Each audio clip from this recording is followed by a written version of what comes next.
Good morning friends. আজকে ঘুম থেকে উঠে আমার সাথে একটা দারুণ জিনিস হয়েছিল।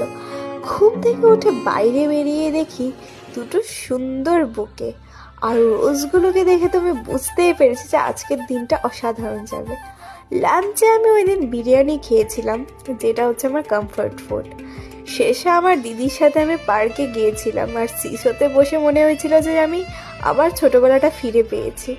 যাওয়ার পথের খুব সুন্দর সুন্দর কয়েকটা দৃশ্য তোমাদের সাথে শেয়ার করলাম। আর এই পুকুরের ঘাটটা কিন্তু আমার পার্সোনালি খুব পছন্দ। আর আমি যে জায়গায় থাকি সেই জায়গার মধ্যে কিন্তু আরও অনেক সুন্দর সুন্দর জায়গা আছে। শেষে আমি বাড়ি এসে সেমাই তৈরি করেছিলাম। তো তোমরা কিন্তু খুব তাড়াতাড়ি রেসিপিটা দেখে নাও। যারা হোস্টেলার্স আছে বা যারা পিজিতে থাকো ওদের জন্য কিন্তু খুবই হেল্পফুল হবে। তো আজকের ব্লগটা এতটুকুই। দেখা হচ্ছে তোমাদের সাথে আবার পরের মিনি ব্লগে।